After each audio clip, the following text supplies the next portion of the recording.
Assalamu alaikum dear students, this is Department of English, Govt Postgraduate College Attock. Today we would study Adrian Rich, another American poet included in your syllabus.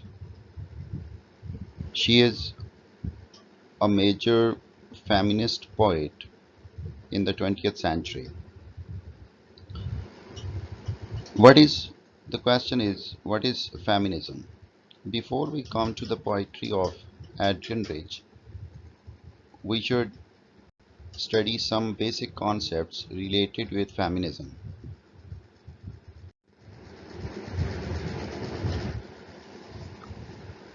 Feminism is basically a movement started by women for their equal rights.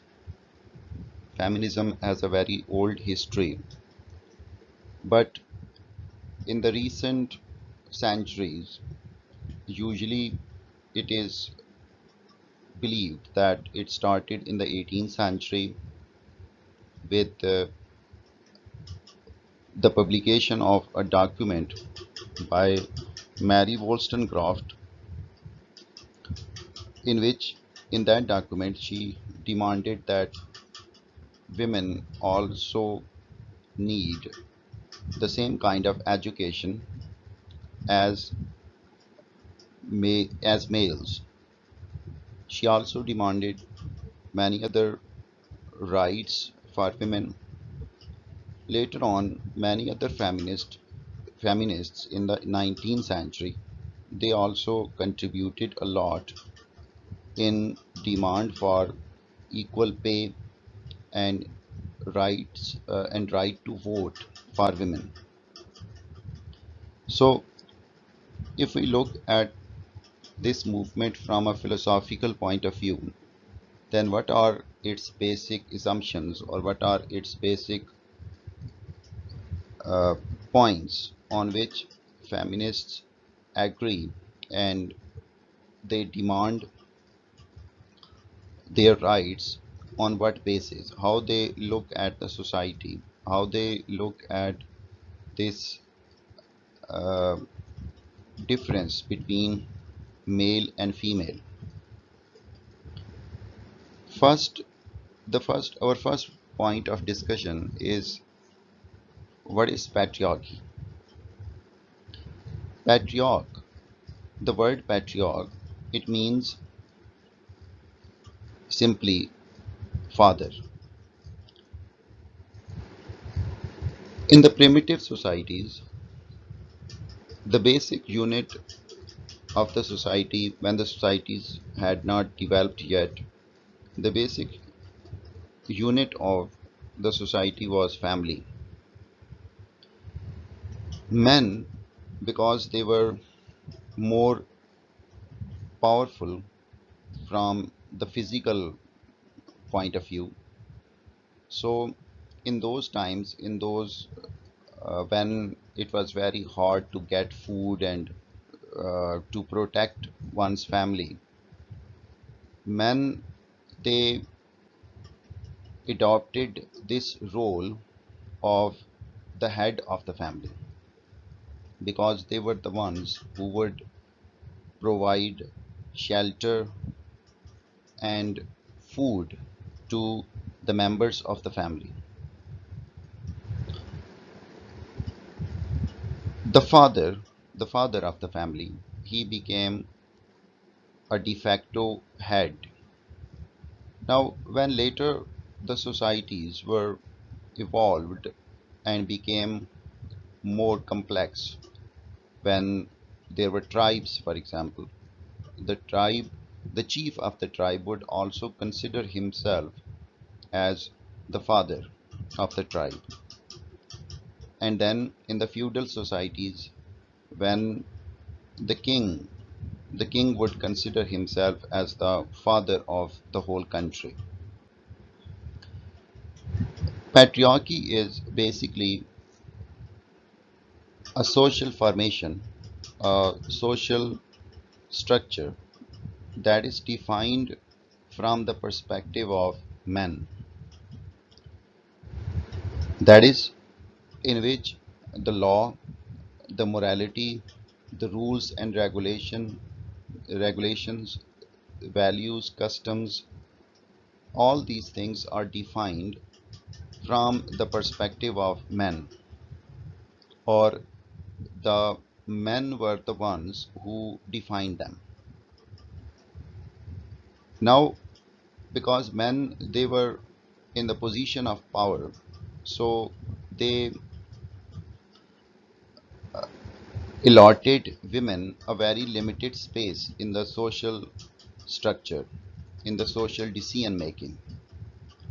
In the traditional societies, women were not allowed to take part in politics. They were not allowed to take part in economic activities. They were not allowed to take part in any decision making, whether it is political or social or whatever. Their role was just inside the walls of home, and they were supposed to be um the caregivers to their family. They should raise children, and they should take care of whatever happens inside the home, like cooking and cleaning and things, etc. And all the other things, they were meant to be performed by men.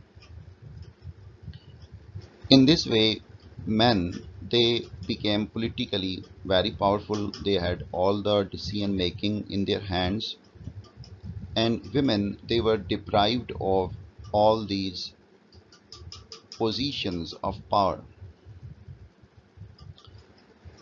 Now, when feminists, they started to raise their voice against this division, this social division, they started to describe such societies as patriarchal societies, the societies where men had the power to decide whatever happens in the society, and women were sidelined, or they were put at the periphery or at the borders.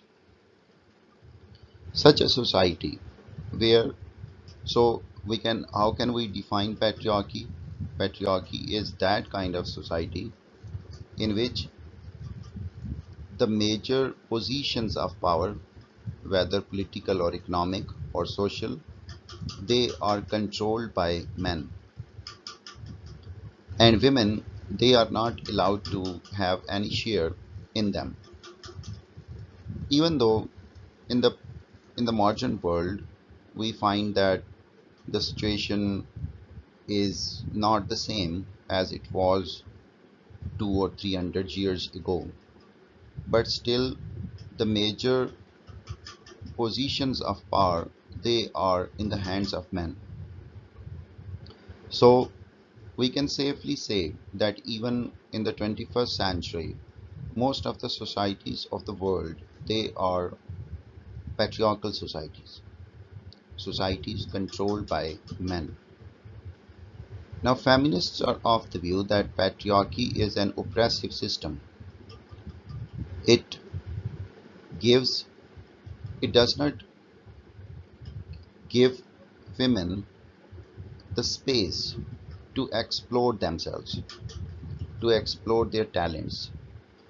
It confines them to a very limited part inside the walls of the home, and it does not allow them to be involved in decision making, to contribute to the society, to do some important things in the field of knowledge, in the field of politics, in the field of scientific research, in the field of sports, or any activities which are considered important by men.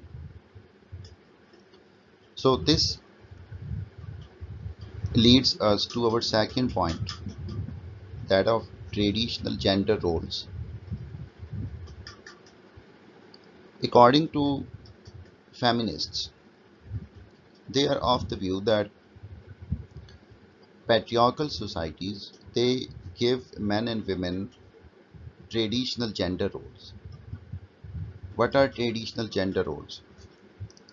Traditional gender roles are that men, they are supposed to perform all the important tasks like taking part in wars, taking part in politics, taking part in social and economic decision making. And they say that women, they are supposed to remain inside the walls of their homes. They should take care of their children, they should cook and clean the houses, and they should take care of their husbands.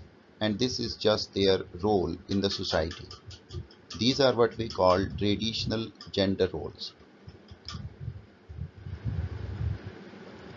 And according to feminists, these traditional gender roles, they are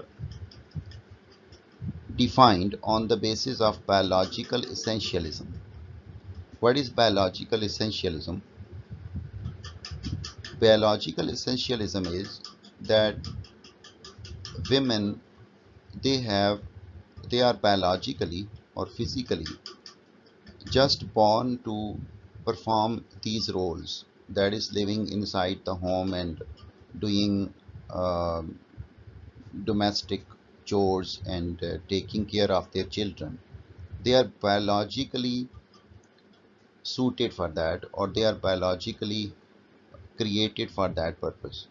And men, they are biologically created to be outside the home and perform different kinds of very important tasks.